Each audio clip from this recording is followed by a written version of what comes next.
Hello friends, मैं विवेक शुक्ला अपने YouTube channel अव्य classes में एक बार फिर से आप लोग का स्वागत करता हूँ। हम लोग का जो टॉपिक चल रहा था वो नंबर सिस्टम चल रहा था और लास्ट वीडियो में हम लोगों ने 1 to 16 क्वेश्चन सॉल्व कर लिए थे। आज उसी के आगे के क्वेश्चन सॉल्व करने जा रहे हैं। ठीक है, सीधे पहला क्वेश्चन देखते हैं। स्क्रीन पे दिख ही रहा होगा। पहला क्वेश्चन है, एक धनात्मक संख्या से 4 कम करने पर प्राप्त संख्या कि व्युत्क्रम के 21 गुने के बराबर हो जाती है। एक धनात्मक संख्या से अगर 4 कम कर दें तो जो प्राप्त संख्या है, जो रिजल्टेंट नंबर है, वो ओरिजिनल नंबर के इनवर्स से 21 टाइम्स हो जाता है। तो वो संख्या बतानी क्या है। देखो, हमने अपने अपने लास्ट वीडियो में भी बोला था कि एग्जाम में पेपर देते समय हम लोग की सिर्फ एक ही बंदा हेल्प करता है ना। और वो जो बंदा होता है वो ऑप्शन ही होते हैं। एग्जाम में हेल्प सिर्फ ऑप्शन करते हैं। अगर इस क्वेश्चन को हम करने की कोशिश करें, मतलब सॉल्व करने की कोशिश करें, तो देखेंगे कायदे से इसी क्वेश्चन को सॉल्व करके दिखा रहे हैं कि अगर सॉल्व करना हो तो कैसे सॉल्व होगा। ठीक है, अगर सॉल्व करना हो तो कैसे सॉल्व होगा।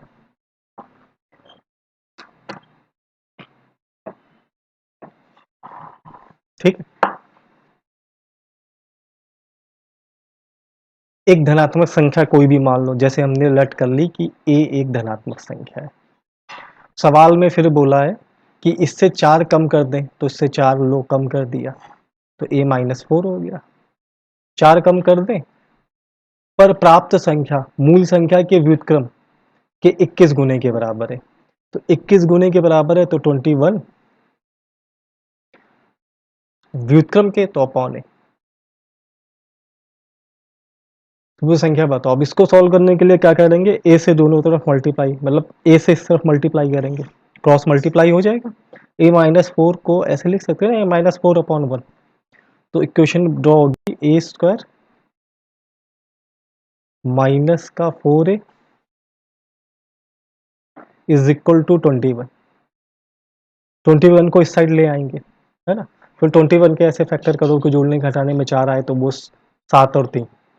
मतलब अगर इसको हम सॉल्व करने का चाहें तो इस तरीके से एक क्वाड्रेटिक इक्वेशन, एक द्विघात समीकरण बना के सवाल को सॉल्व करा जा सकता है ना। बन जाएगा a² माइनस का 4a माइनस का 21 इक्वल्स टू 0। अब 21 को 7 माइनस का 7 प्लस का 3, माइनस के 4a की जगह लिखेंगे माइनस का 7 प्लस का 3। एक तरीका ये इसको सॉल्व करने का। ठीक है, हमने बोला है जो मदद करता है हम लोग के एग्जाम में वो ऑप्शन होते हैं, तो ऑप्शन को भी देख के हम सॉल्व करना बता रहे हैं। जो क्वाड्रेटिक इक्वेशन है हम उम्मीद कर रहे हैं आप लोग सॉल्व कर लोगे। फिर भी अगर ना सॉल्व हो तो कमेंट बॉक्स में बताना।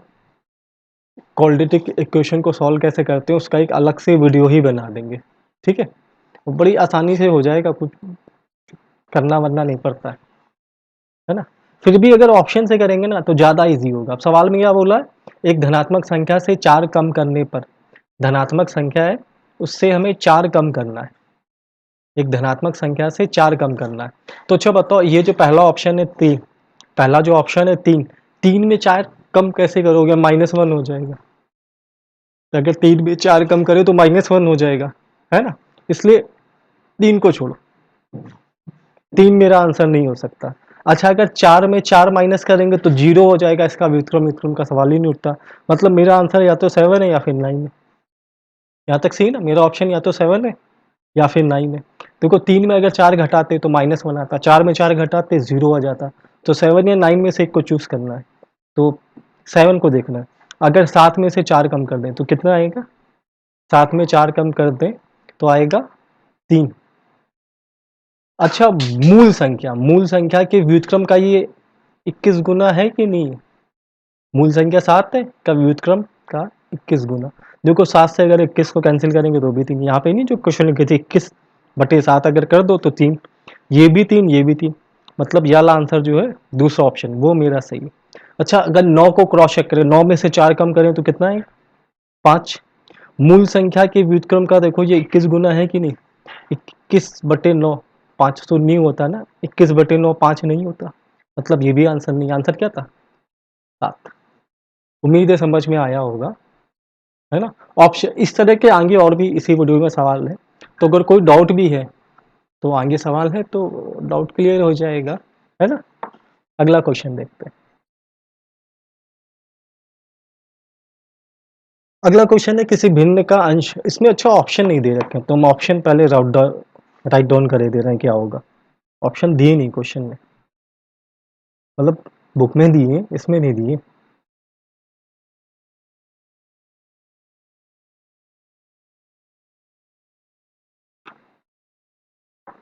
इस क्वेश्चन के ऑप्शन में है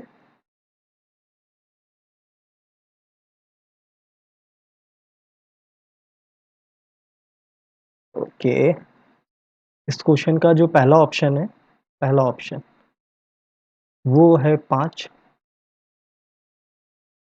दूसरा ऑप्शन है 1/5, तीसरा ऑप्शन है -5 और चौथा ऑप्शन है -1/5। ठीक है, ये पहला ऑप्शन है, ये दूसरा, ये तीसरा, ये चौथा, चारों ऑप्शन हो गए। देखो सवाल में था किसी भिन्न का अंश दो अंकों का गुणज है, मतलब जो अंश है वो किसी दो नंबर का गुणज है, मतलब मल्टीपल है। इसके आगे बोला एक संख्या दूसरे से दो बड़ी, मतलब एक संख्या दूसरे से दो ज़्यादा है। दो ज़्यादा का मतलब जैसे 3 1 से 2 ज़्यादा है, 5 3 से 2 ज़्यादा है, 10 8 से 2 ज़्यादा है ना। फिर अगली लाइन में बड़ी संख्या हर से 4 छोटी, कि वो जो अंश में दो संख्याओं का गुणज है ना अंश, उस तो दो संख्याओं का गुणज है जिनमें दो का अंतर है, अगर दो का अंतर है तो एक संख्या बड़ी होगी एक संख्या छोटी होगी। तो जो बड़ी संख्या है वो उससे हर 4 अधिक है, या फिर ये बोल लो बड़ी संख्या हर से 4 छोटी है। फिर सवाल में बोला यदि हर 7+3 दुनियादारी, ये सब देखो इस लाइन का कोई यूज ही नहीं सवाल में, ये एकदम बकवास है मेरे मतलब की नहीं। ऐसी लाइनों पे ध्यान ही मत दिया करो, ठीक है। बड़े आसानी से इस क्वेश्चन को ऑप्शन से कर सकते हैं। देखो पहला ऑप्शन क्या था, पहला ऑप्शन इस क्वेश्चन में है 5। अगर इसको फ्रैक्शन में लिखना हो तो लिख सकते हैं 5/1। सवाल में बोल रहा है कि अंश दो का अंकों का गुणज है, तो सही बात है 5 दो संख्याओं का गुणज है। एक संख्या हो सकती 1 और दूसरी संख्या हो सकती खुद 5, है ना। अच्छा सवाल में बोल रहा था एक संख्या दूसरी से दो अधिक है, अच्छा 1 × 5 लिखोगे तो दो अधिक आएगा कि चार अधिक आएगा। अगर हमने 1 × 5 लिखा है तो एक और 5 में अंतर कितने का है, 4 का, जबकि सवाल में क्या बोला, दो का अंतर होना चाहिए, एक संख्या दूसरी से दो अधिक है। मतलब पहला ऑप्शन क्या हो गया, पहला ऑप्शन गलत हो गया। दूसरा ऑप्शन है -5। अच्छा -5 को अगर हम देखें, दूसरा ऑप्शन है -5, -5 को अगर हम देखें तो हम लिख सकते हैं 5 × -1, या हम ये भी लिख सकते हैं -5 × 1। दोनों ही कंडीशन में अंतर कितने का आता है, अंतर 6 का आता है, और सवाल में अंतर 2 बोला है, मतलब ये वाला ऑप्शन भी गलत है ना। फिर अगला देखते हैं, अगला ऑप्शन था 1/5। 1/5 के अंश में क्या है, एक, और एक किन दो संख्याओं का गुणा होता है, एक हो सकता है 1 × 1 का गुणा, अगर लिखना चाहें तो लिख सकते हैं। अच्छा 1 × 1 में अंतर कितना होता है, 0 होता है, सवाल में अंतर कितना चाहिए था, 2 चाहिए था, मतलब जी भी आंसर नहीं हो सकता है। लास्ट ऑप्शन है माइनस का 1/5। अच्छा लास्ट ऑप्शन है तो हम तो कहते हैं अब कुछ करो मत, आंसर टिक कर दो, तीन है नहीं तो चौथा तो होगा ही ना। फिर भी अगर हल करने की, क्वेश्चन को समझने की इच्छा है तो देखो -1 को क्या लिख सकते हो, 1 × -1 लिख सकते हैं ना, /5। 1 और -1 में अंतर कितना होता है, 1 और -1 में 2 का अंतर होता है ना। 1 और -1 में देखो 1 अंतर की बात करी, 1 माइनस माइनस का 1 जब करोगे, 1 माइनस -1 करोगे तो 2 ही तो आएगा। एक और -1 में अंतर कितने होता है, 2 का। तो पहली कंडीशन मेरी सेटिस्फाई हो गई, जिसमें बोला था कि एक संख्या दूसरी से दो अधिक है। फिर अगली कंडीशन कहती बड़ी संख्या हर से 4 छोटी है। अच्छा 1 और -1 में बड़ा कौन है, 1 ही बड़ा है, और हर कितना है 5, 5 से 1 कितना छोटा है, 5 से 1 4 छोटा है, मतलब -1/5 जो ऑप्शन था क्वेश्चन का, चौथा ऑप्शन जो था वो सही था। देखो कुछ नहीं हमको हल करना पड़ा, ऑप्शन की हेल्प से क्वेश्चन को, पहले वाला भी ऑप्शन की हेल्प से कर दिया, इसको भी ऑप्शन की हेल्प से कर दिया। और सवाल में जो लाइन दी ना 7+C, C is greater than -1, क्या करना हमको, C इज ग्रेटर देन -1, वो सॉरी -7, इन सब लाइनों से कोई मेरा मतलब नहीं। ठीक है, उम्मीद है समझ में आया होगा ये क्वेश्चन। नहीं आया तो यार कमेंट बॉक्स है तो ना, कमेंट करो ना। ठीक है, ये वीडियो भी मेरा लाइव नहीं है, जल्दी लाइव आएंगे, उसका भी अरेंजमेंट हो रहा है। ठीक है, अगला क्वेश्चन देखते हैं। आज टाइप फर्स्ट खत्म करना है बुक का। अगला क्वेश्चन है, तीन संख्याओं का योग है 252, 252। पहली संख्या दूसरी से तीन गुनी है। देखो पहली संख्या दूसरी से तीन गुनी है, तो तीन संख्या हमने ले ली ए, बी और सी। पहली संख्या दूसरी से तीन गुनी, तो ये एक, तो ये तीन। और तीसरी संख्या पहली की दो तिहाई। अब तीन का दो तिहाई करोगे तो कितना होगा, दो ही होगा, है ना। तीन इंटू दो बटे तीन करोगे, तीन इंटू दो बटे तीन करोगे, तीन का दो तिहाई कितना होता है, दो। मतलब पहली संख्या तीन है, दूसरी संख्या एक है, तीसरी संख्या दो है। मेरे हिसाब से इन तीनों का योग कितना हो गया, तीन एक दो, तीन एक चार, दो छः। मेरे हिसाब से इन तीनों संख्याओं का योग, और सवाल में इन तीनों संख्याओं का योग बोला था 252। तो 6 बराबर 252 के, तो एक बराबर 6 4 24, एक बचा 6 2 12, एक बराबर 42। तो मतलब दूसरी संख्या पूछी थी, दूसरी संख्या तो एक ही है।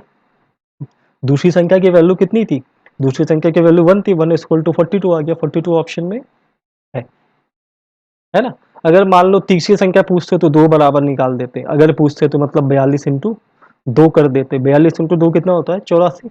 अगर पहली संख्या पूछते मतलब ए को पूछते तो तीन बराबर निकाल देते, 42 इंटू तीन कर देते, 42 इंटू तीन कितना होता है, 126। ठीक है, आसान सा सवाल है, ये तो समझ में आया होगा। फिर भी कोई दिक्कत है तो कमेंट बॉक्स है। और हाँ, कुछ लोग बोल रहे थे कि ट्रेन के वीडियो पहले बना दें, कुछ लोगों ने कहा SI CI को पहले वीडियो बना दें। तो हम देखो लाइन से सारे लेसन बताएंगे इस बुक के, है ना। सारे क्वेश्चन सारे लेसन लाइन से बताएंगे। हाँ, कोशिश ये करेंगे कि अगर एक ही क्वेश्चन एक दो बार बता दिया है और आगे वो क्वेश्चन फिर से आ गया तो हम उसको ड्रॉप कर देंगे, ठीक है। अगर एक पैटर्न का एक ही जैसा क्वेश्चन एक दो बार बता दिया है तो उसको छोड़ देंगे। बाकी अभी हम लाइन से ही बताएंगे, तो इसको देख लो। वैसे मेरे हिसाब से नंबर सिस्टम एग्ज़ाम के पर्पज से सबसे इम्पोर्टेंट लेसन होता है। इसके दो तीन क्वेश्चन तो एग्ज़ाम में आते ही आते हैं, और पैटर्न भी इसमें सबसे ज़्यादा होते हैं। बाकी पूरी मैथ में इससे आसान लेसन कोई नहीं है। बहुत लोग सुनना चाहते थे, तुम सुनाई दे रहे। पूरी मैथ का सबसे आसान लेसन, या ये बोलो तो हलवा लेसन अगर कोई है तो वो नंबर सिस्टम है ना। और ये बात हम नहीं कह रहे, मेरी जीवा पे स्वयं माँ सरस्वती विराजित होके मेरे मुख द्वारा ये कहलवा रही है हमसे।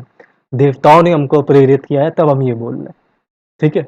हलवा लेसन, है ना, इतना हलवा कि हम बस चीर डालो काट डालो ऐसा लेसन है, ठीक है। अब तो खुश हो गए, बोल दिया हलवा लेसन, है ना। बस हलवा थोड़ा गर्म है, फूक के खाना, जल्दबाजी में खाओगे तो मुंह, ठीक है। अगला क्वेश्चन देखते हैं।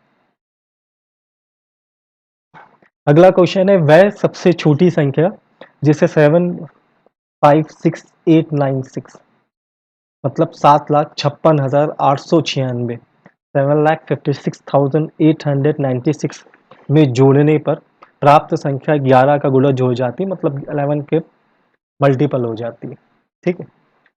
देखो इसमें 11 की डिविजिबिलिटी का रूल लगाना है। 11 की डिविजिबिलिटी का रूल आता है, नहीं आता है, आता है नहीं आता है, किस किस को आता है कमेंट बॉक्स में बता देना। 896 इसमें होता क्या है, 756,896, हाँ। होता है क्या है, अल्टरनेटिव डिजिट, इवन और ऑड नंबर, सम और विषम स्थानों में जो अंक होते हैं उनके योगों का अंतर देखते हैं। सम और विषम स्थानों पे जो अंक होते हैं उनके योगों का अंतर देखते हैं। अंतर अगर 11 से डिविजिबल है या अंतर अगर 0 है तो संख्या 11 से डिवाइड हो जाती है। यहाँ पे हम योग देखेंगे तो क्या जोड़ना है, तो जोड़ना हमको इस वाली सीरीज में होगा, किसमें, 6 + 8, 8 + 5, 8 और 6 14, 14 और 5 कितना होता है, 14 और 5 19। इधर देखेंगे तो 9 6 15, 15 और 7 22। अब देखो अगर ये मैटर निपट जाए तो 19 में हम ऐसा क्या जोड़ दें, सोचो 19 में अगर हम जोड़ेंगे कोई संख्या तो हम इसी साइड तो जोड़ेंगे। 19 में ऐसा क्या जोड़ दें कि दोनों इक्वल हो जाए, 22 22 कट जाए, मतलब 0 आ जाए, तो 19 में 3 जोड़ेंगे, 19 और 3 22, 22 में 22 गया कितना आ गया 0, तो आंसर मेरा कौन सा सही है? ठीक है, दिक्कत तो नहीं है ना कोई?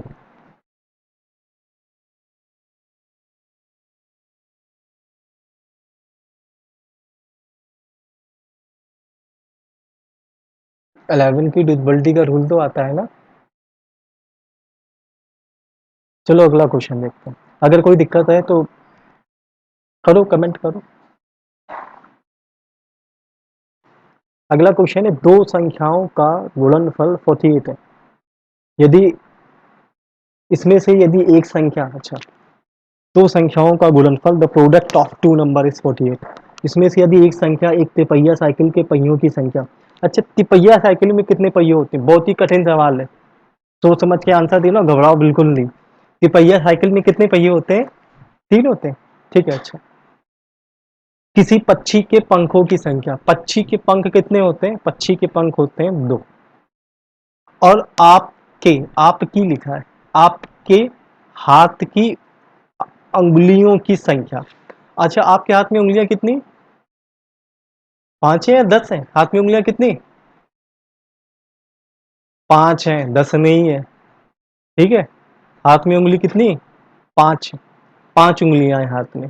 अगर हाथों बोलता, आपके हाथों की उंगलियां, तो हाथों में कितनी उंगलियां? 10, है ना? हाथ में कितनी? 5, हाथों में कितनी? 10। तो बस थोड़ी सी लैंग्वेज पहचाननी है। आपके हाथों की उंगलियों की संख्या के 2 गुने। तो हाथ में उंगलियां 5 होती, इसका 2 गुना कर दिया तो 5 इंटू 2 के योग, पक्षी के, किसी पक्षी के पंखों की संख्या, पक्षी के पंख होते हैं 2, हाथ में उंगलियां होती 5, इसके 2 गुने के योग को क्या करना है? तिपहिया साइकिल के पहियों की संख्या से भाग करना है। अब तिपहिया साइकिल में पहिए कितने होते हैं? शुरुआत में बता दिया था, 3 होते हैं। तो देखो, 5 इंटू 2 10, 10 प्लस 2 12, 12 को अगर 3 से भाग करेंगे तो कितना आएगा? 4। तो एक संख्या 4 हो गई, ये हमको मालूम है। तो सवाल में बोला है दो संख्याओं का गुणा है 48, तो 4 इंटू क्वेश्चन मार्क बराबर 48। 4 से 48 गया तो कितना आएगा? 4 से 48 जाएगा तो आएगा 12। ठीक है, कोई दिक्कत तो नहीं है? सवाल में बोला था इसमें यदि एक संख्या एक तिपहिया साइकिल के पहियों की संख्या से के बाद कॉमा लगा है, लैंग्वेज पे ध्यान दो। एक तिपहिया साइकिल के पहियों की संख्या से के बाद कॉमा है ना, मतलब अगला सेंटेंस अलग है। किसी पक्षी के पंखों की संख्या और आपके हाथ की उंगलियों की संख्या के 2 गुने के योग को, पक्षी के पंख होते हैं कितने होते हैं? 2 होते हैं। वो ढेर सारे भैया पर होते हैं, है ना? पर ढेर सारे होते हैं पंखों में, लेकिन पंख पक्षी में 2 ही होते हैं। किसी पक्षी के पंखों की संख्या और आपके हाथ की उंगलियों की संख्या के 2 गुने के योग। पक्षी के पंख होते हैं 2, हाथ में उंगलियां होती 5 के 2 गुने, तो 5 का 2 गुना 10, 10 में 2 जोड़ा 12 को भाग देने। देखो यहाँ कॉमा था, यहाँ कॉमा था, तो जो तिपहिया साइकिल की पहियों की संख्या से भाग देने पर, ये मेरे हिसाब से एक सेंटेंस है ना, ये बात समझ जो। तिपहिया साइकिल के पहियों की संख्या से के बाद कॉमा था, और फिर कॉमा यहाँ पे, मतलब ये एक सेंटेंस है, और ये दोनों तिपहिया साइकिल के पहियों की संख्या से भाग देने से प्राप्त संख्या के बराबर है, ये एक संख्या है। ठीक है, तो यहाँ पे सॉल्व किया था 4 आ गया था, 4 में किसका गुणा करें कि 48 आ जाए। छोटा बच्चा भी बता देगा कि भैया 12 से गुणा कर दो, हमने भी कर दिया, तो आंसर इसका आ गया 12। ठीक है, अगला क्वेश्चन देखते हैं। अगला क्वेश्चन है 91 plus 92 plus 93 plus dot dot dot 110 और का योग चाहिए। देखो, कॉन्जिगेटिव नंबर्स का सम चाहिए। कोई ज्ञानी व्यक्ति हमसे कहेगा इसमें फॉर्मूला लगा लो, N N plus one by two का 2 बार लगा लो, एक बार 1 से 110 तक जोड़ लो, एक बार 1 से 90 तक जोड़ लो, और 1 से 110 का, 1 से 190, 1 से 90 तक का, दोनों को घटा लो, आंसर आ जाएगा। N N plus one by two के फॉर्मूले को 2 बार लगा के सॉल्व कर लेंगे, लेकिन एकदम बेकार मेथड है। इस तरह के सवाल को कॉन्जिक्यूटिव नंबर जब भी दिख जाए, कॉन्जिक्यूटिव मतलब क्रमागत, क्रमागत मतलब ऐसी संख्या है जिनके बीच में 2 का अंतर होता है। सॉरी, गलत बोल दिया। ऐसी संख्या है जिनके बीच का अंतर बराबर होता है ना? यहाँ पे तो नहीं है। जैसे सम संख्या, विषम संख्या, जब कोई भी टेबल अगर तो आपको आती तो वो क्रमागत संख्या है ना? जैसे 6 12 18 24 30 36 42 क्रमागत संख्या है, सब में अंतर बराबर है ना? इंटर में एक लेसन पढ़ा होगा एपी, समांतर श्रेणी। तो एपी में जो कुछ था, 12th 11 जिसमें भी पढ़ा हो, एपी में जो कुछ था, है ना, वो सब कुछ कॉन्जिगेटिव नंबर से, क्रमागत नंबर था। पूरा जो समांतर श्रेणी एक लेसन था वो क्रमागत संख्या ही थी, अंतर बराबर हो चाहे वो अंतर जितने का, आधा हो, एक हो, दो हो, तीन हो, चार हो, 0.1 हो, 0.2 हो, कुछ भी अंतर बराबर हो। और यहाँ भी अंतर क्या है, बराबर है। क्रमागत संख्या हमको ये मालूम है कौन सी, 91 है, फिर 92 है, फिर 93, फिर 110 है। क्रमागत संख्याओं का औसत कैसे निकालते हैं, क्रमागत संख्याओं का औसत होता है पहली संख्या प्लस आखिरी संख्या बटे 2। जो कॉन्जिगेटिव नंबर्स होती हैं उनका एवरेज होता है first and last divided by 2। जो कॉन्जिगेटिव नंबर्स होते हैं उनका जो एवरेज होता है वो होता है फर्स्ट जो कितना था 91 प्लस लास्ट जो 110 था और डिवाइडेड बाई 2। ठीक है, ये तो जिसका निकल आया औसत। अब हमको एक बात मालूम है कि अगर हमको औसत मालूम हो उसमें नंबर ऑफ डिजिट का मल्टीप्लाई कर दें तो पता हो जाता है संख्याओं का योग, है ना। औसत बराबर क्या होता है, औसत बराबर होता है सभी संख्याओं का योग या सभी पदों का योग बटे पदों की संख्या। तो अगर सभी संख्याओं का योग चाहिए तो औसत में पदों की संख्या का नंबर ऑफ डिजिट्स का मल्टीप्लाई करते हैं, जितने भी नंबर्स हैं उनका मल्टीप्लाई करते हैं। तो यहाँ पे नंबर्स कितने हैं, 110 और 91। 91 से 110 से कितनी संख्याएं कैसे निकालोगे, आखिरी संख्या लेते हैं 110, ठीक है, आखिरी संख्या ले ली 110। तो यहाँ पे हमको 91 चाहिए, 91 तो लेना है, 91 को हमने ऐड किया है, मतलब चाहिए क्या नहीं, हमको 90 नहीं चाहिए। तो 110 में से 90 घटाते हैं। याद रखना जो संख्या दी होती है कभी उसको नहीं घटाते, उससे ठीक पहले वाली घटाते हैं। यहाँ पे फर्स्ट नंबर कौन है, 91 है, तो घटाओगे किसको, 91 को नहीं घटाओगे, इससे पहले वाले को घटाओगे, मतलब 90 को। तो 110 में से 90 गया, संख्या कितनी आ गई 20, तो 20 का मल्टीप्लाई कर दिया। अब 2 से 20 गया, कितना आ गया 10। 110 में 91 को जोड़ेंगे तो 110 और 90, 200, 200 और 1, 201। अब 201 में करना है 10 का गुणा, 201 में करना है 10 का गुणा, कठिन है ना। 201 में 10 का गुणा तो भाई बहुत ही कठिन है, ठीक है, कोई दिक्कत तो नहीं है। अगला क्वेश्चन देखते हैं, ये समझ में आ गया है। वैसे ऐसे एक और आज ही के दिन क्वेश्चन है, तो अगर कोई दिक्कत होगी तो आगे समझ में आ जाएगा। बस वीडियो को कंटिन्यू देखते रहो, शेयर करते रहो, लाइक करते रहो, है ना। अगला क्वेश्चन है, किसी दो अंकों की संख्या का दहाई का अंक इकाई के अंक से 7 अधिक है। यदि हम संख्या में 63 घटाएं तो प्राप्त संख्या नई संख्या अंकों का अदला बदली करके बनी संख्या का पता लगाएं। जो कोई सवाल में जो इन्फॉर्मेशन दे रखी, सवाल में जो इन्फॉर्मेशन दे रखी है इसके अकॉर्डिंग क्वेश्चन को हल ही नहीं कर सकते, ठीक है। क्वेश्चन में जो इन्फॉर्मेशन दे रखी है उसके अकॉर्डिंग इस क्वेश्चन को हल नहीं कर सकते, क्योंकि ये देखो दहाई का अंक इकाई के अंक से 7 अधिक है, ये दे दिया और बोल दिया अगर 63 घटा दे तो अंक बदल जाते हैं, दोनों एक ही बात है। इस लाइन को देने की कोई जरूरत ही नहीं थी, 63 घटा दी लाइन बेकार, मतलब ही की नहीं किसी। अगर अंकों में 7 का अंतर है तो सिंपल सी बात है कि 63 घटाने पे अंक पलटेंगे। अंकों में 2 का अंतर होता तो 18 घटाने पे पलटते, अंकों में 3 का अंतर होता तो 27 घटाने पे पलटते, अंकों में 4 का अंतर होता तो 9 और 4 36 घटाने पे पलटते, अंकों में 5 का अंतर होता तो 9 इंटू 5 45 घटाने पे, अंकों में 6 का अंतर होता तो 9 इंटू 6 54 घटाने में, अंकों में 7 का अंतर होता तो 9 इंटू 7 63 घटाने में, अंकों में 8 का अंतर होता तो 9 इंटू 8 72 घटाने पे अंक पलटते। तो ये तो यहाँ पे जो लाइन दी ना, दो अंकों की संख्या में दहाई का अंक इकाई के अंक से 7 अधिक है, यहीं से हमको 63 का मालूम हो गया था। ये लाइन एकदम किसी मतलब की नहीं है, ठीक।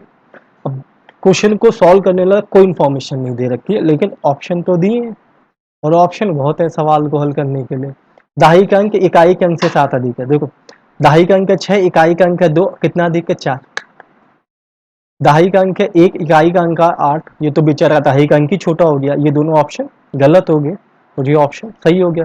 देखो दहाई का अंक इकाई के अंक से 7 अधिक है, एक 8 जो है वो 1 से 7 अधिक है। ऐसी देखो दो संख्या हो सकती थी, एक संख्या हो सकती थी 81, दूसरी संख्या हो सकती थी 92।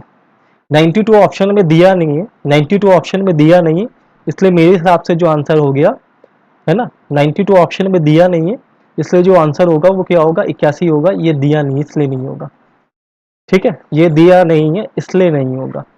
92 ऑप्शन में दिया नहीं, ऑप्शन में दिया 81, इसलिए 81 सही है। अगला क्वेश्चन देखते हैं। 92 अगर दिया होता, 81 भी दिया होता, तो ऑप्शन में दिया होता ए तथा बी दोनों सही है ना, बोथ आर करेक्ट, इस तरह का ऑप्शन देना पड़ता। अगला क्वेश्चन है किसी वो एकदम मस्त क्वेश्चन है। किसी कॉलेज में 1/5 लड़कियां हैं और 1/8 लड़कों ने सामाजिक शिविर में भाग लिया है। तो कॉलेज में कुल कितने भाग छात्रों ने शिविर में भाग लिया? देखो, इसको कोई लड़का जब करना बैठता है, हम जब जब क्लास में भी करवाया था, तो मोस्टली लड़कों ने सवाल को ऐसे किया था कि 1/5 लड़कियों ने पार्टिसिपेट किया, 1/8 लड़कियों ने पार्टिसिपेट किया, तो दोनों को जोड़ लेते हैं, है ना। मोस्टली लोगों ने ऐसे ही इसको सॉल्व कर दिया और जोड़ के बताया कि आ जाएगा भाई 13/40। जोड़ तो लोगे ही ना, 8 5 का लासा लेके वो 40 मान के वो या फिर वैसे कर लो, आएगा 13/40, जो कि क्या है, गलत है। कुछ लोग कहेंगे 13/40 नहीं, 40 लड़के 40 लड़कियां 13/80 होगा, ऑप्शन में भी है ना। ये भी क्या है, गलत है। ये भी क्या है, गलत है। क्यों? क्योंकि सवाल में बोला 1/5 लड़कियों ने पार्टिसिपेट किया है और 1/8 भाग लड़कों ने पार्टिसिपेट किया है। इसका मतलब क्या है, इसका मतलब ये कि इस कॉलेज में 5 लड़कियां पढ़ती और एक लड़की ने पार्टिसिपेट किया है, 5 लड़कियां, एक ने पार्टिसिपेट किया, 8 लड़के पढ़ते हैं, एक लड़के ने पार्टिसिपेट किया है। कुल कितने बच्चों ने पार्टिसिपेट किया? 2। एक लड़की ने पार्टिसिपेट किया, एक लड़के ने पार्टिसिपेट किया, तो बच्चे कितने हो गए? 2। यहाँ तक ठीक है। और फिर आगे देखो, लड़के लड़कियां कितनी इस कॉलेज में? 5, लड़के कितने? 8, तो कुल बच्चे कितने? 13। तो इसका आंसर 2/13 आएगा। जोश जोश में लड़का जो है वो इसको इस तरीके से 13/40 या 13/80 करता है। हमें मालूम है आप में से कुछ लोगों ने भी ये चीज सोची होगी, जो गलत है। इसका सही आंसर 2/13 है। ठीक है भाई, 5 लड़कियां, एक ने पार्टिसिपेट किया, 8 लड़के, एक ने पार्टिसिपेट किया, उनमें से एक लड़के ने, सिर्फ एक लड़की ने, एक लड़के ने पार्टिसिपेट कितने लोगों ने किया? 2। और टोटल बच्चे कितने? टोटल बच्चे कितने होते हैं स्कूल में? Number of girls plus number of boys, यही तो होते हैं ना बच्चे, तो बस 5 और 8 को जोड़ दिया। ठीक है।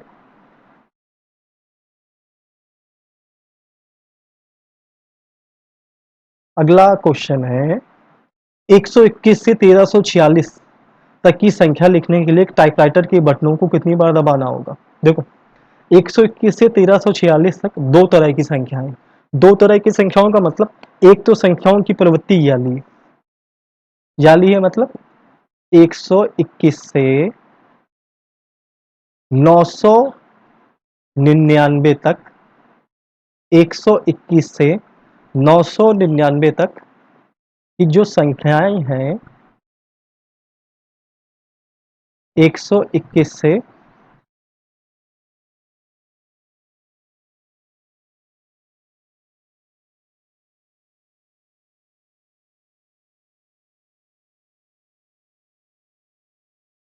121 से 999 तक की जो संख्याएं, वो सारी संख्या 3 अंकों की है ना। और संख्याएं हैं कितनी?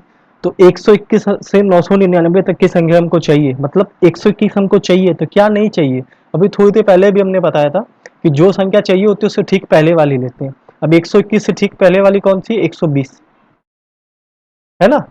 तो 999 में 120 घटा दिया, 9 में से 0 घटाया तो आया, 9 में 0 घटाएंगे तो आएगा 9, फिर 9 में 2 घटा दिया तो आ गया 7, फिर 9 में से 1 घटा दिया तो आ गया 8। अब इनका गुणा कर लो, 3 में 879 का मल्टीप्लाई करोगे तो 3 9 जा 27, 3 7 जा 21 और 2 कैरी था तो 23, 3 8 24 और 2 और कैरी है तो 26। 26 संख्याएं ये होगी, 2637 संख्याएं यहाँ निकल आई। ठीक है। उसके बाद संख्याएं मेरी ये हैं, हजार से, उसके बाद की संख्या है 1000 से 1346 तक की। 1000 से 1346 तक की जितनी भी संख्याएं हैं, वो सारी संख्याएं 4 अंकों की, और संख्याएं कितनी? 347। कैसे पता? 1346 में 999 घटा दिया, 1346 में 1000 तो चाहिए, इससे ठीक पहले वाली घटाओगे, तो 1346 में 999 घटा दिया, आ गया 347। गुणा करोगे तो 4 7 28, 4 4 16, 2 हासिल था तो 18, 4 3 12, 1 हासिल था तो 13। अब इनको जोड़ोगे तो 7 8 15, इकाई के अंक 5 2 3 में थे। 7 8 15, 8 3 11 1 12, लास्ट 2 डिजिट में 25, लास्ट 2 डिजिट 25 सिर्फ इस ऑप्शन की 4025 आ रहा होगा। इनको जोड़ेंगे तो 40 आ जाएगा, बाकी जोड़ेंगे तो है ना 4025। लास्ट 2 डिजिट मैच कर ले, आगे क्या जोड़े, 7 8 15 का 5 एक हासिल, 8 3 11 11 एक हासिल का 12, 25 आ गया ना लास्ट 2 में, देखो 25 यहाँ भी था, बस टिक कर दो, ज़्यादा टाइम ना लो। बाकी 13 26 को जोड़ोगे 39, एक हासिल रहेगा तो 40। जोड़ना चाहो तो पूरा भी जोड़ सकते हो, बाकी लास्ट 2 डिजिट मैच करते ही ख़त्म भी कर सकते हो कि यही आंसर होगा। अब आगे हल करने की क्या ज़रूरत। अगला क्वेश्चन है 9997 इंटू 10,003 का गुणा क्या होगा। 9997 इसको ऐसे लिख सकते हैं क्या, अब क्या क्या है लिख ही सकते हैं, बोल रहे हैं तो है ना। इसको लिख सकते हैं 10,000 माइनस 3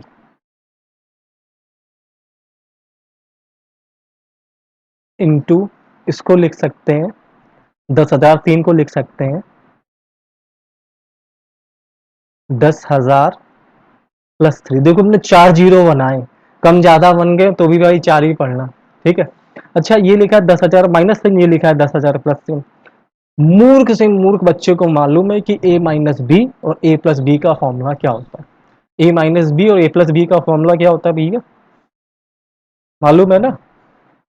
a माइनस बी और a प्लस बी का जो फॉर्मूला होता है वो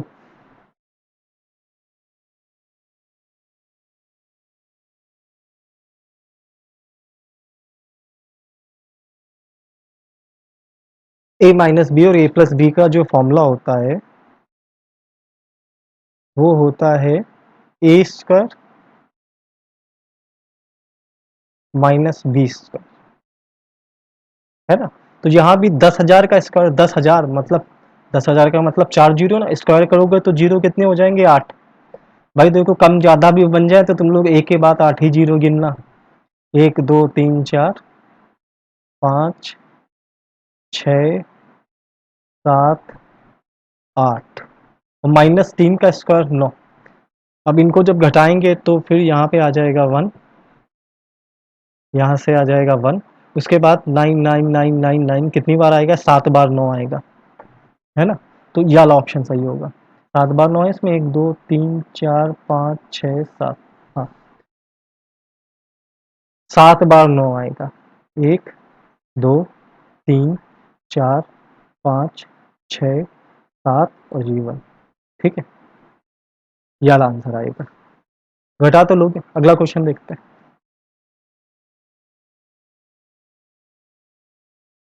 अगला क्वेश्चन है, एक संख्या अपनी व्युत्क्रमानुपाती के 58 गुने से 3/4 बढ़ी तो वह संख्या कौन सी। इसमें भी देखो ऑप्शन ही दिए, अगर ऑप्शन हो तो सवाल एकदम आसान हो जाएगा करने में। तो ऑप्शन हम लिखे दे रहे हैं क्या थे, एक संख्या अपने व्युत्क्रमानुपाती के 58, हाँ ठीक। इसका पहला ऑप्शन है, इसका जो पहला ऑप्शन है वो है -8, दूसरा ऑप्शन है 12, तीसरा ऑप्शन है -8 और चौथा ऑप्शन है -12। नहीं नहीं नहीं नहीं, 2 बार -8, ये +8 कर दो, -8 +8 12 और -12। देखो हल करने का तरीका, पहला क्वेश्चन इसी पैटर्न का था, हमने ए से करके बताया था, है ना। एक संख्या अपने व्युत्क्रमानुपाती, एक संख्या ये मान लिया अपनी व्युत्क्रमानुपाती मतलब 1/8, या 58 गुने से तो यहाँ पे 58 कर लो, यहाँ 58 कर लो, से 3/4 बढ़ी। हल करने का ये तरीका होगा, एक द्विघात समीकरण बनेगी, जो करने का मेरा बिल्कुल मन नहीं, हम इसलिए ऑप्शन से करने को प्रेफर करेंगे। पहले हम 8 ले रहे हैं ऑप्शन में, ऐसे कुछ भी उठा लो, यहाँ 8 ले लिया। अब 8 माइनस 58/8, 58/8 को जब हल करोगे तो यहाँ जाएगा 29, यहाँ जाएगा 4, 2 से भाग किया, 8 4 32, ये 8 है ना, 4 इंटू 8 माइनस करना है, तो 4 इंटू 8 32, 32 में 29 गया तो 3, यही ऑप्शन सही है 3/4, ठीक है यही सही है। अगर देखो -8 लेते तो क्या होता, -8 अगर लेते, आंसर हमको मालूम है प्लस का 8 सही, फिर भी माइनस का 8 और यहाँ जब -8 लेते तो माइनस माइनस प्लस हो जाता, तो हो जाता प्लस का 58/4। फिर से हो जाता, ये हो जाता 29, ये सॉरी -8 लिया था, ये हो जाता 4, माइनस का 8, 4 32, यहाँ आ जाता -3/4। अच्छा, हमको जो वैल्यू चाहिए वो प्लस का 3/4 चाहिए, तो ये मेरा आंसर हो नहीं सकता, यही वाला सही है, 8 ही सही है। ठीक है, ऑप्शन के अकॉर्डिंग देख लो। देखो अगर 58/12 करते हैं ना, हमने 12 क्यों नहीं लिया, क्योंकि अगर 58/12, देखो जैसे यहाँ 58/a था, तो 58/8 करोगे या 58/-8 करोगे। अगर 58/12 करते, देखो हम यहाँ लिख के दिखा रहे हैं, अगर 58/12 करते, दोनों संख्या 2 से कटती, ये 29 हो जाता, ये 6 हो जाता। हमको बटे में 6 नहीं चाहिए था, हमको बटे में क्या चाहिए था, 4 चाहिए था, हमको 4 चाहिए था, इसलिए हमने 8 लिया। कि जब 58 और 8 करेंगे, दोनों संख्या 2 से कटेंगे, तो बटे में 4 आएगा, 12 से बटे में क्या आता, 6, इसलिए उसको लिया नहीं। ठीक है, अगला क्वेश्चन देखते हैं। हल करेंगे, क्वाड्रेटिक इक्वेशन बनेगी, इसलिए हम हल नहीं कर रहे, तो मेरे हिसाब से करना भी नहीं चाहिए, एग्जाम में टाइम का ही गेम होता है। अगला क्वेश्चन है, जब दो अंकों की संख्या को उसके अंकों के योगफल से गुणा किया जाता है, तो उसका गुणनफल 424 आता है। अंकों को परस्पर पलटने पर प्राप्त संख्या को अंकों के योग से गुणा किया जाए, तो गुणनफल 280 आता है। उस संख्या के अंकों का, इसमें भी देखो ऑप्शन नहीं दिए, पहले हम ऑप्शन लिखे देते।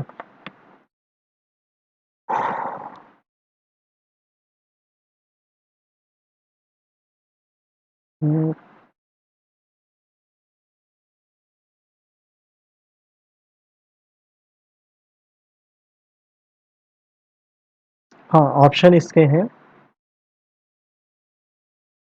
पहला ऑप्शन है 6, दूसरा ऑप्शन है 8, तीसरा ऑप्शन है 9, चौथा ऑप्शन है 7। देखो, अब इसको कोई हल करने में जब बैठेगा,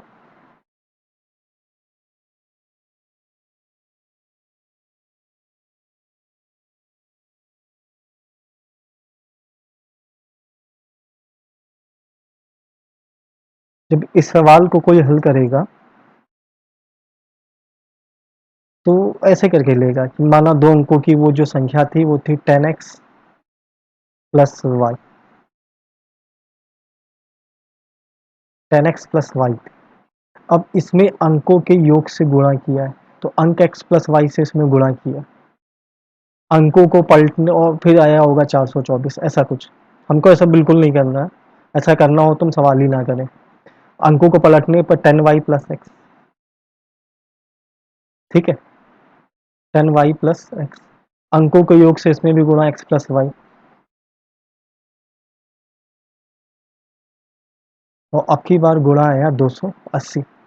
मेरा सवाल को लगाने का कॉन्सेप्ट क्या है, मेरा इसी क्वेश्चन को करने का जो कॉन्सेप्ट है वो ये रहेगा कि दोनों ही कंडीशन में, है ना, दोनों ही कंडीशन में गुणा x प्लस वाई से किया है। अगर दोनों कंडीशन में x प्लस वाई से गुणा किया है, तो इसका मतलब ये हुआ, अगर दोनों कंडीशन में x प्लस वाई से गुणा किया है, इसका मतलब ये हुआ किसी कॉमन नंबर से मल्टीप्लाई किया है ना, किसी कॉमन डिजिट से। दोनों बार x प्लस वाई का मल्टीप्लाई किया है ना, मतलब किसी कॉमन से ही तो मल्टीप्लाई किया है, मतलब x प्लस वाई यहाँ पे भी है और x प्लस वाई यहाँ पे भी।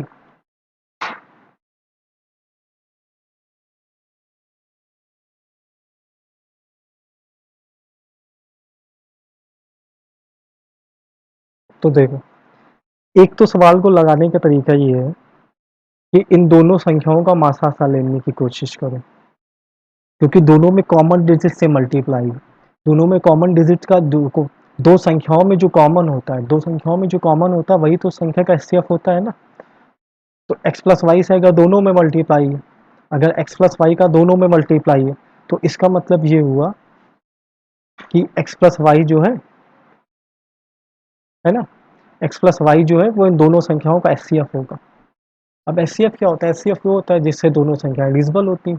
तो ये संख्या देखो किससे डिविजिबल है, 4 4 8 2 10, और 9 की डिविजिबिलिटी का रूल होता है कि अंकों का योग 9 से कट रहा हो। तो 9 तो इस क्वेश्चन का आंसर नहीं हो सकता, 9 नहीं हो सकता तो 6 भी नहीं हो सकता, बची 8 और 7। ठीक है, अब ये संख्या 7 से भी नहीं कटेगी, 7 से भाग करोगे तो भी नहीं जाएगा, 7 6 42 4 बच जाएगा, 8 बचेगा, 8 से भाग करोगे दोनों की दोनों संख्या 8 5 40, 2 बचे, 8 3 24,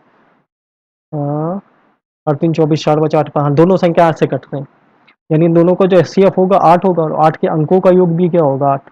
इससे देखो सवाल को लगाने का मतलब सोल्यूशन एकदम छोटा हो गया, आंसर सीधे निकल आया ना, सीधे आंसर निकल आया, हमको हल भी नहीं करना पड़ा, हमको मासा भी नहीं निकालना पड़ा, हमको उस मासा निकालने में संख्या क्या आएगी हमको वो भी नहीं करना पड़ा, सीधे अंकों का योग निकल के सामने आ गया।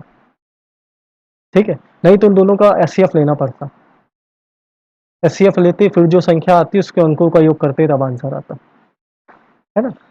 तो एचसीएफ एचसीएफ लेना टाइम वेस्टिंग है, ऑप्शन हमने बोला ही मदद के लिए दिए, मदद के लिए दिए हैं तो यूज करो। अगला क्वेश्चन है 325 के कुल कितने धनात्मक गुणनखंड होंगे। देखो धनात्मक गुणनखंड करने के लिए संख्या को ब्रेक करना पड़ता है, जैसे 325, देखो अब तुम ब्रेक ऐसे करके करोगे छोटे बच्चे की तरह, चलो हम भी छोटे बच्चों की तरह भी कर ले रहे हैं, इसको 5 से भाग करते हैं, 5 से भाग करेंगे तो 5 6 जा 30, 2 बचा, 5 5 जा 25, फिर से 5 से भाग करेंगे तो 5 13 जा, फिर से 13 से करेंगे तो 13 1 जा, है ना। यानी 325 को हम लिख सकते हैं 325 इक्वल 5 का स्क्वायर इंटू 13 की पावर 1, है ना। कुल कितने गुणनखंड है ये हल करने के लिए घात में जो संख्या होती है उसमें +1 करके मल्टीप्लाई करते हैं, जैसे यहाँ पे 5 की घात में क्या है 2, 2 में +1 करोगे तो 3, 13 की पावर क्या है 1, 1 में +1 करोगे तो 2, बस 3 और 2 को मल्टीप्लाई कर दिया आंसर आ गया, 3 और 2 का मल्टीप्लाई क्या होता है 6, है ना। अगर इसी क्वेश्चन में अभाज्य गुणनखंड पूछे होते, अभाज्य गुणनखंड या प्राइम फैक्टर से पूछे होते तो घातों को जोड़ देते, प्राइम फैक्टर 2 और 1 कितने होते 3, जो अगर पूछे होते अभाज्य गुणनखंड, अभाज्य गुणनखंड पूछे तो घातों को जोड़ते हैं, कुल गुणनखंड पूछे तो घातों में लिखी संख्या में +1 करके मल्टीप्लाई करते हैं, कुल गुणनखंड पूछे तो घातों में लिखी संख्या में +1 करके मल्टीप्लाई करते हैं, कुल गुणनखंड पूछे तो घातों में लिखी संख्या में +1 करके मल्टीप्लाई करते हैं। अगला क्वेश्चन, अगला क्वेश्चन है 31 + 33 + 57 सारी विषम संख्याएं, है ना। जी 30 पर ध्यान मत देना, 30 क्वेश्चन नंबर है ये, ठीक है। करना क्या 31 + 33 और ये कहाँ तक है 57 तक है, ठीक है। तो पहला तो वही हमने थोड़ी देर पहले कॉन्जिक्यूटिव नंबर्स का एडिशन बताया था कि अगर क्रमागत संख्याओं का योग निकालना हो तो पहले औसत निकालो, औसत क्या होता है, औसत होता है पहली संख्या प्लस आखिरी संख्या बटे 2, ये तो औसत हो गया। अब हमें इसमें मल्टीप्लाई करना है कि कुल कितनी संख्या कितनी है, तो 31 से 57 तक कितनी संख्या है इसको कैसे निकालोगे, 31 से ठीक पहले कौन सी संख्या होती है 30, और हमको देखो ये सारी संख्या विषम है तो इसमें नॉर्मल मेथड नहीं यूज करना है, दोनों तरफ सब सम संख्या का ले लेना है, ठीक है। 31 से पहले क्या होगी 30 और 57 के बाद सम संख्या क्या होगी 58, 31 से पहले क्या होगी 31 से पहले होगी 30, ठीक है। ये विषम संख्या अगर कितनी है ये निकालना कभी पड़े, 31 से पहले क्या होगा 30 और 57 के बाद क्या होगा 58, घटा दिया कितनी संख्या निकल के आई 28, अब इन 28 संख्याओं में से आधी संख्या सम होंगी और आधी संख्या विषम होगी, तो यानी कि सम संख्या होंगी 14 और विषम संख्या भी होंगी 14, तो यहाँ पे 14 विषम संख्या है, बोलो दिक्कत है कोई, ठीक है ना। 2 से 14 गया तो कितना आ गया 7, 57 और 31 को जोड़ा तो 7 1 8 और 5 3 भी 8, 88 में 7 का गुणा तो 7 8 56 का 6 और फिर से 7 8 56 56 में 5 हासिल है तो 61, तो 616 ये मेरा तीसरा ऑप्शन है, ठीक है। एक और तरीका ये भी यूज कर सकते थे यहाँ पे कि 31 33 से लेकर 57 तक है, तो हम ये यूज करते हैं कि 30 और 40 के बीच में विषम संख्या होंगी, 30 और 40 के बीच में 10 वो 5, 40 से 50 के बीच में 5 और 51 से 57 तक होती 4, तो 14 ऐसे भी निकाल सकते थे, पर यही ठीक है जो हमने बताया। ज़्यादा विषम संख्या होंगी तो कैसे, ज़्यादा विषम संख्या होंगी तो कैसे निकालोगे, 5 5 जोड़ते थोड़ी नहीं फिरोगे। 31 से ठीक पहले विषम संख्या सम संख्या कौन सी, 31 से ठीक पहले सम संख्या 30, 57 के ठीक बाद सम संख्या 58, 58 में 30 गया संख्या हो गई 28, 28 का आधा 14 संख्या है, ठीक है। यानी 30 से 58 तक 14 सम संख्या है, 14 विषम संख्या। हमको विषम संख्या का मतलब था 14 यूज कर लिया। ये 31 प्लस 57/2 क्यों किया है? क्योंकि सबसे पहले औसत निकाला है। क्रमागत संख्या है, क्रमागत संख्या मतलब वो संख्या है जिनके बीच अंतर बराबर होता है। और क्रमागत संख्याओं का औसत क्या होता है? पहली संख्या प्लस आखिरी संख्या बटे 2। पहली संख्या प्लस आखिरी संख्या बटे 2। और औसत में अगर संख्या कुल कितनी संख्या उनका गुणा कर दे, औसत में कुल कितनी संख्या उसका गुणा कर दे, तो गुणा करने से योग निकाल आता है। ठीक है, अगला क्वेश्चन। अगला क्वेश्चन है, दो धनात्मक संख्याओं का गुणनफल 1152 है। यदि एक संख्या दूसरे से 2 गुना है और दोनों संख्याओं का योग कितना होगा? देखो, एक संख्या x मान ली। देखो, अपने अपनी पिछली वीडियो में ही बताया था कि अगर अनुपातों में गुणे की बात आ जाए तो x मानना जरूरी होता है। एक संख्या x मान ले और दूसरी संख्या 2x मान ले, और इन दोनों का गुणनफल सवाल में कितना दिया है? इन दोनों का गुणनफल दिया है 1152। अब 2 से 1152, ओ सॉरी 1152 ने 56 लिख दिया।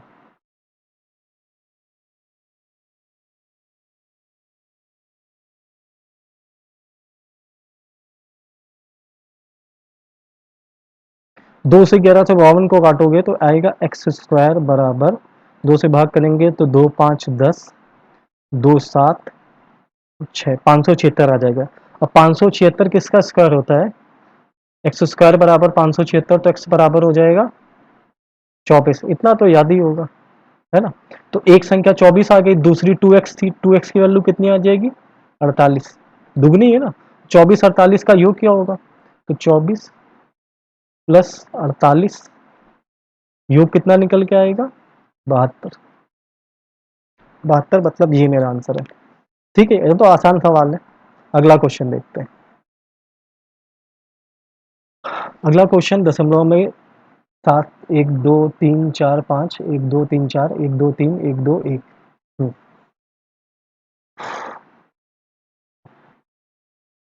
और फिर आखिरी में 0.07 भी है, इन सबको जोड़ना है। देखो, इसको जोड़ने की ट्रिक होती है। 7 कितनी बार है? एक बार है, 2 बार है, 3 बार है, 4 बार है, 5 बार है, और ये 0.07 अलग से लिख लिया। ठीक है, इसकी ट्रिक ये होती है कि अगर ये दशमलव में हो तो ऐसे करते हैं ना, अगर क्रमागत हो, जैसे एक बार इसमें, 2 बार 7 इसमें, 3 बार 7 इसमें, 4 बार 7 इसमें, 5 बार 7 इसमें, तो 1 2 3 4 5 लिख लिया। अब 7 7 है ना हर बार, तो 7 से मल्टीप्लाई कर दो, 7 बन जाओ। फिर 7 2 जो 14, 14 का 4 लिखा, एक हासिल। 7 3 21, एक हासिल है तो 22। अब 2 हासिल है, 7 4 28, 2 हासिल है तो 30। तिरछा लिख रहा थोड़ा, मजा नहीं आ रहा,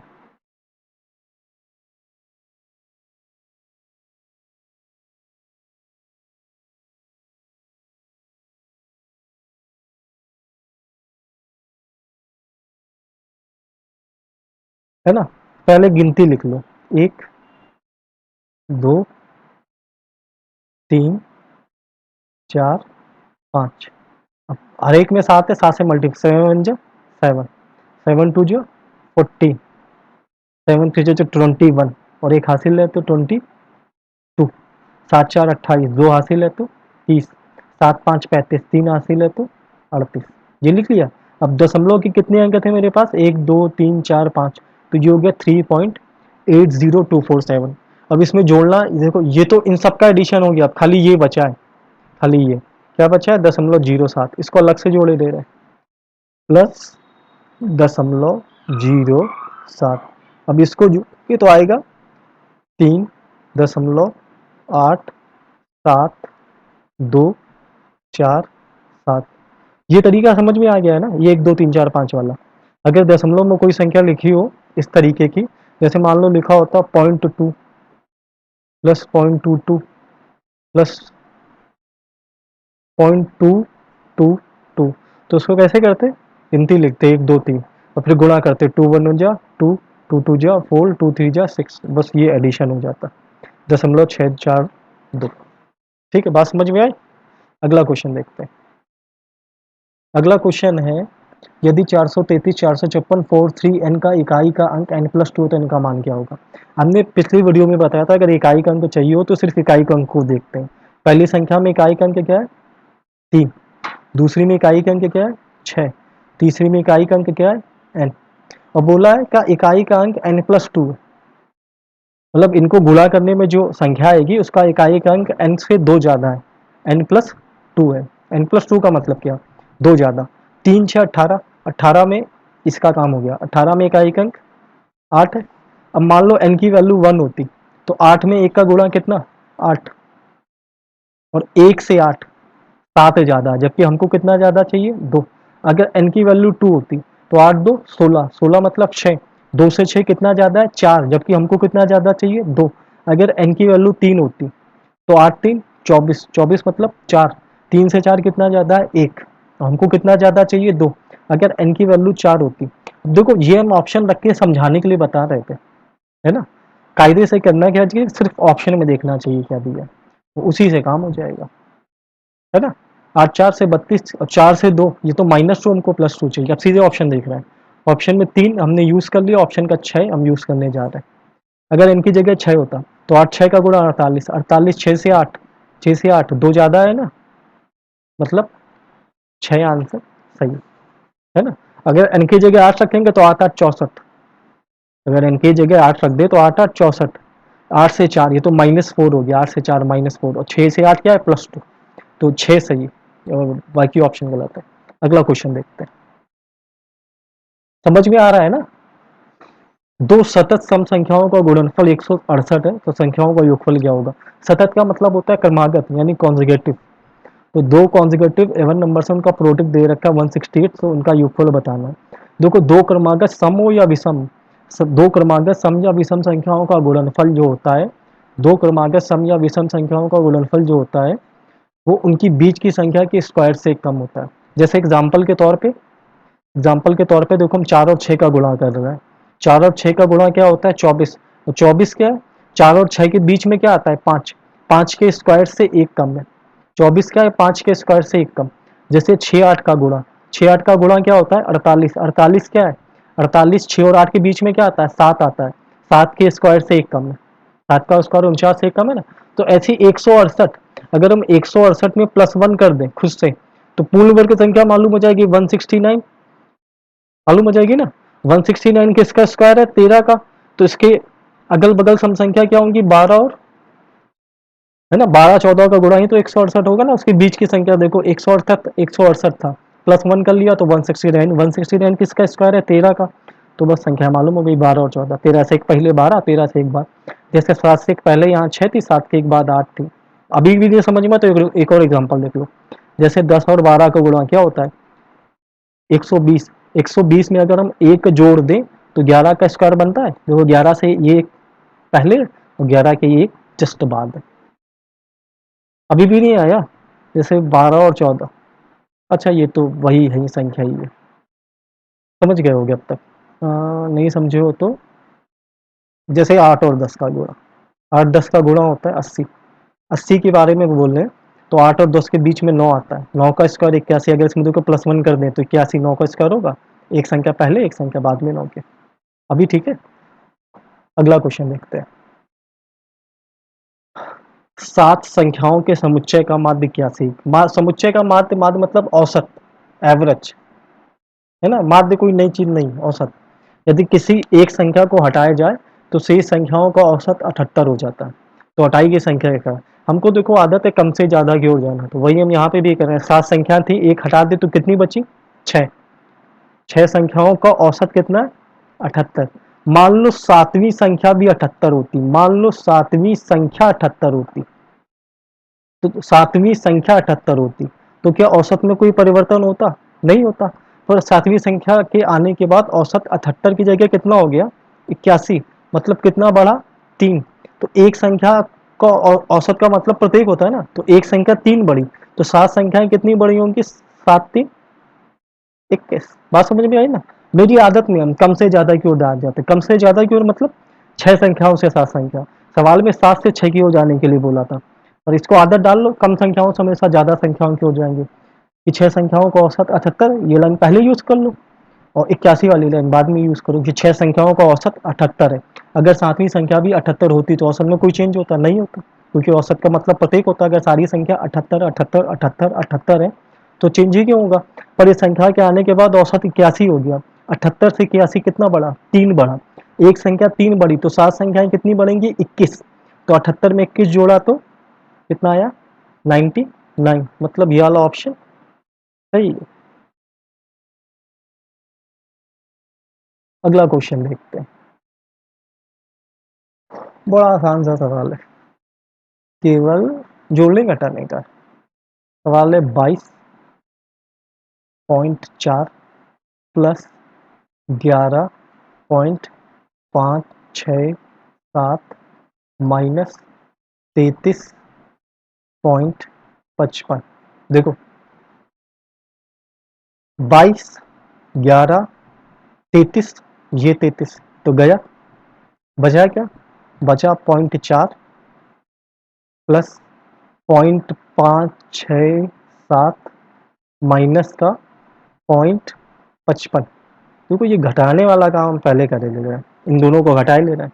घटाएंगे तो यहाँ आएगा 7, 6 में 5 जाएगा तो 1, 5 में 5 जाएगा तो 0, और इसमें भी प्लस क्या करना है? 0.4 प्लस करना है। तो जब 0.4 इसमें प्लस करेंगे तो आ जाएगा कितना? 7 में 5 गया, ये 2 लिखा है भाई।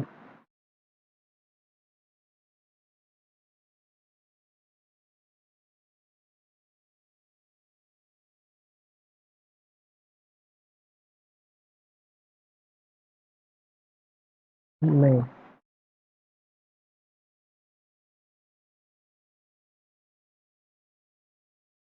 7 में 0 गया 7, 6 में 5 गया 1, ये तो गया।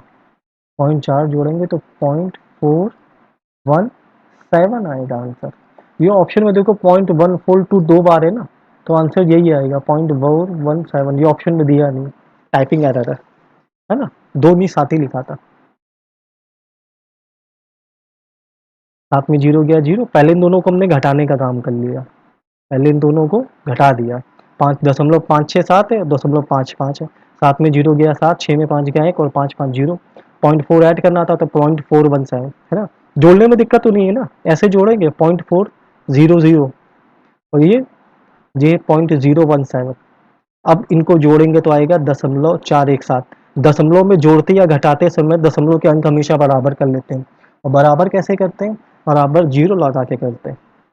ठीक है, तो मेरा ये वीडियो अच्छा लगा हो, ये क्लास अच्छी लगी हो, सेशन अच्छा लगा तो बढ़िया बढ़िया कमेंट करो, वीडियो को धड़ल्ले से शेयर करो, लाइक करो। ठीक है, फिर मिलते हैं। और हलवा लेसन, ये बात तो याद ही रखना, हलवा लेसन है।